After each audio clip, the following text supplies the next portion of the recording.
Hello guys, this is Liam here, and this is going to be a short video on how I've been doing my hills on Beaching End. So, basically, they do look quite good, as you can see here in the foreground. And basically what you're wanting to do is take some standard masking tape, and you want to find a gap where you want to cover with a hill. And basically what you're wanting to do is work out what your strong points are. So here I've got the road linking off the bridge, which is pretty sturdy. I've got the road here linking off the MDF. I've got the hill here, which is a wooden bit, which is also quite strong. And I've got this wee abutment here, which I probably won't be attaching any masking tape to, but you could do if you were really desperate. Right, so something else that I thought would be worth mentioning is that we're quite lucky with this kit here, because the abutment actually goes right up to the level of the road, pretty much. So when it comes to making an embankment, I can basically just take some masking tape, take a good lengthy strip, using more actually wastes less, because you're actually you know, it's better to have a piece that's slightly too long than not long enough, and then you end up wasting that. So using more probably wastes less is my theory on this. So basically what I'm just going to do is, you know, very carefully stick it to the edge of the road, only just overlapping where possible. And you can see it's already starting to take shape. You know, you're starting to get an idea of what the hill's going to look like. And it's also at this time where, if there's any features you want the hill to have, it's about now when you should be thinking about how you're going to accomplish that, if you haven't already. See, what I'm going to do here is I'm going to be a bit sneaky and try and twist that round so that it tucks onto the inside of the abutment, if possible.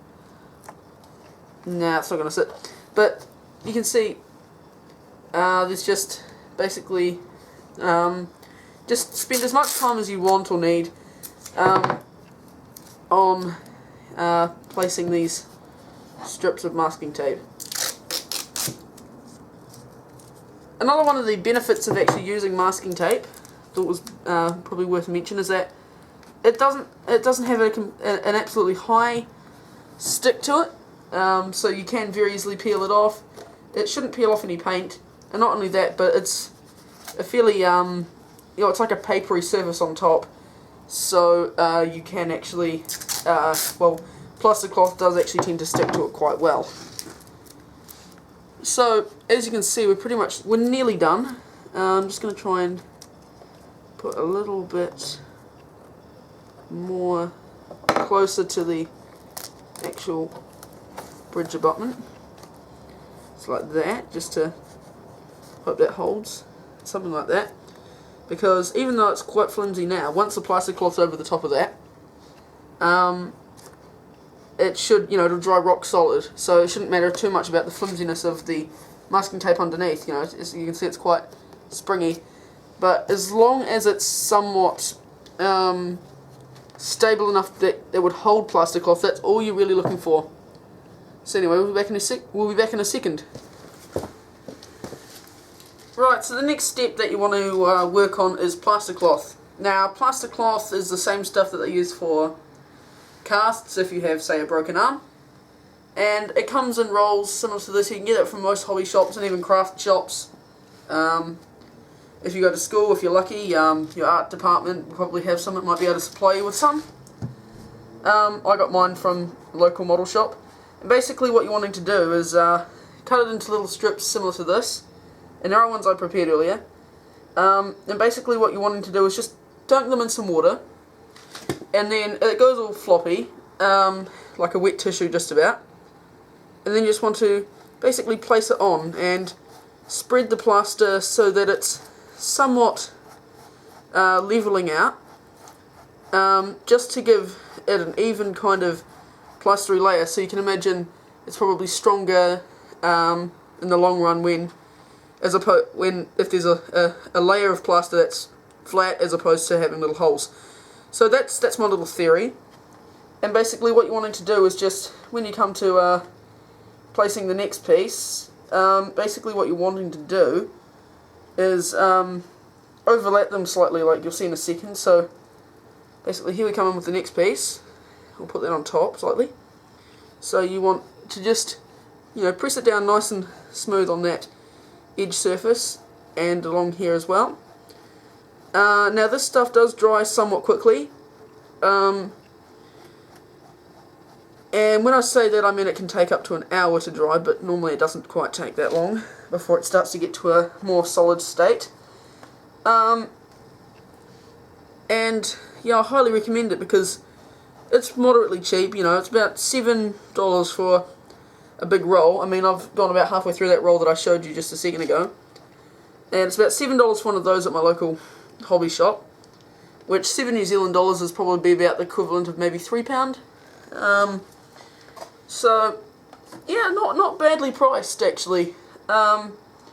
So yeah, highly recommend the stuff. Some people do, prefer to use like plaster or other methods like paper mache. But I feel like this is probably the least messy of the messy options, and probably the easiest and most effective. So as you can see now, we've covered quite a lot of ground just with a few little strips. So what I'll do is I'll finish off plaster clocking that wee area, and then I'll come back to you. Right, so I've now done basically the whole hillside as far as here. As you can see, with the plaster cloth, I've actually stuck in a few tiny nails, as you can see there in the centre of the screen. I'll just try and zoom in a little bit. As you can see there, focus, there it is.